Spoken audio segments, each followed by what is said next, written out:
Okay, so we're taking a look at my video game stuff now, specifically for anybody who's interested in a bigger explanation.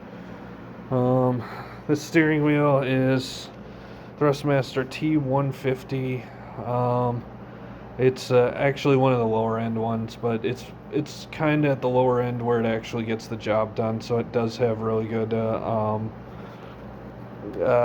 force feedback and whatnot. So I would say I don't regret the purchase.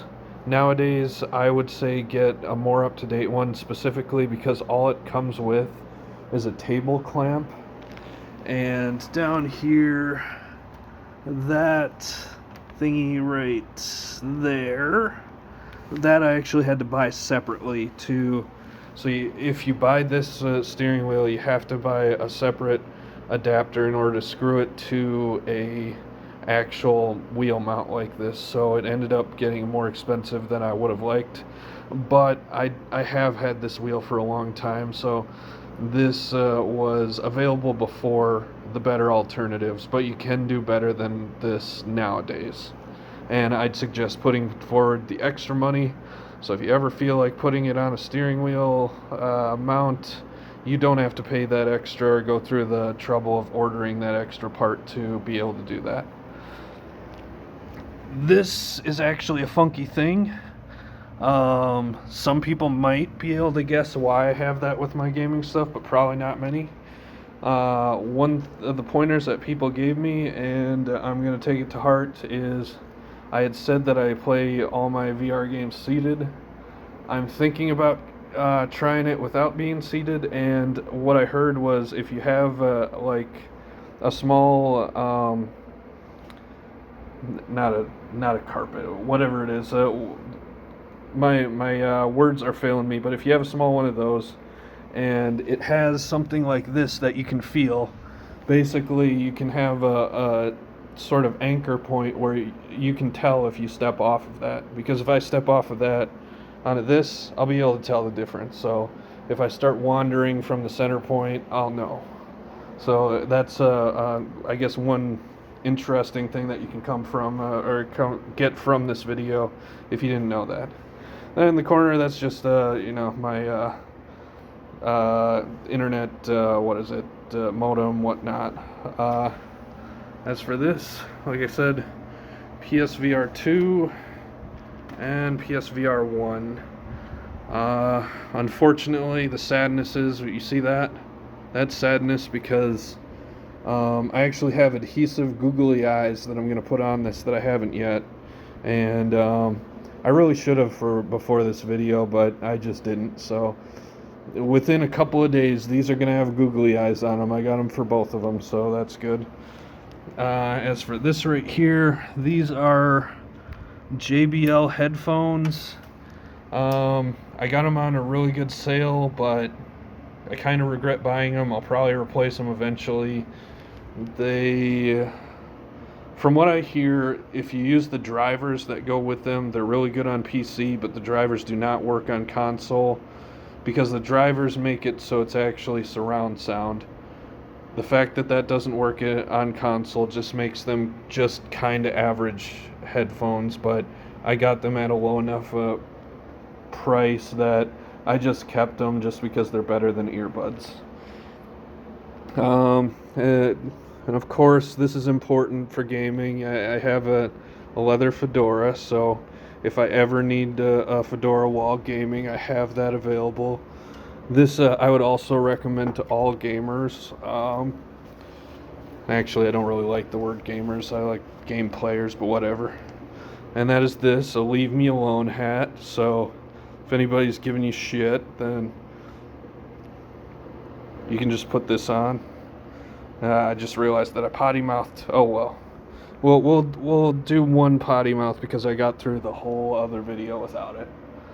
Anyways, these right here are the Sense controllers. These are the VR controllers for the PSVR 2.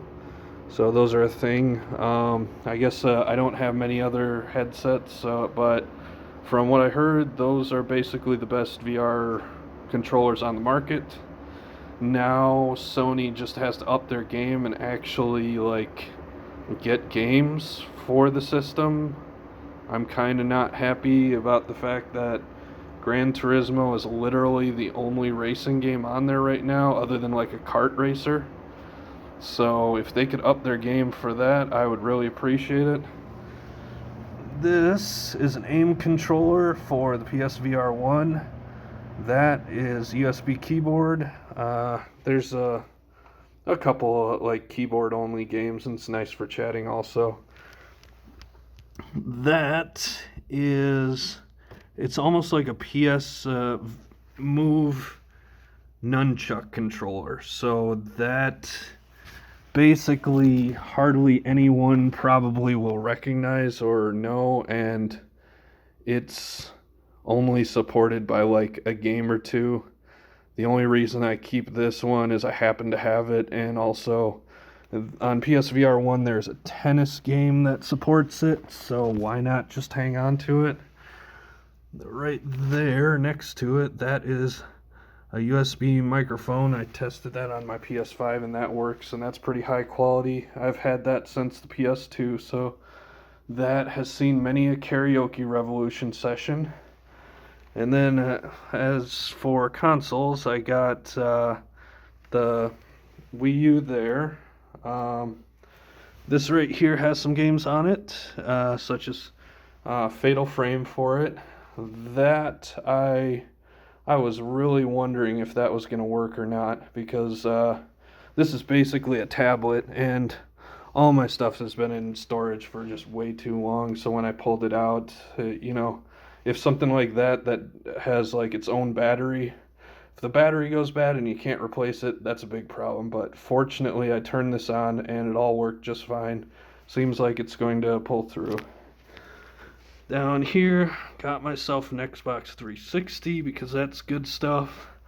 On the bottom, I'm not sure if you were able to see that in the other thing, but that's PS3, so I'm hanging on to that. Got PS5 there. And then just random games here and there. And yeah, the microfiber cloths are your friend when you have a VR headset, because you shouldn't be using anything other than those to clean it. I just happen to have a Chappelle Show DVD there. But those are just a few games that I'm planning on playing here pretty soon, so I'm looking forward to revisiting these. All of those are pretty awesome, and Zone of the Enders 2 actually has a VR version that's pretty cool, and I would play that if I wanted to play that one, but I don't think they ever re-released the first Zone of the Enders beyond that collection right there. As for right here, this is the Switch dock, and that's a Switch controller and whatnot. Underneath there, right there, you can kind of see the plug there. I actually have a really long headphone jack for the Nintendo Switch, because one thing that I found is when you put it into the dock, the headphone jack actually still does work. So if you get a really long headphone cord, or are able to put wireless headphones in there, you can actually use headphones while it's docked. That right there is the PSVR 1 box, and that right there is kind of special too. Somebody on a message board actually specifically showed me that. That is a hub for 4 USBs, because when you start plugging in USB stuff to the PS5, especially if you're starting to plug in stuff like the PSVR 1 and wanting to use like a steering wheel or something in a PSVR 1, because PSVR 1 uses so many of the USBs, you're going to run out of USBs. Especially if you have that, which is a external hard drive, so that takes up USB too. So the cool thing is that multi-outlet for the USBs actually works with the PS5. I didn't think it would, and but I have both, I believe, my PlayStation camera and my PSVR 1 running through that, and I can plug all that in, and then I can have like a steering wheel or a flight stick there, and it actually all works. And that kind of surprised me when I did that.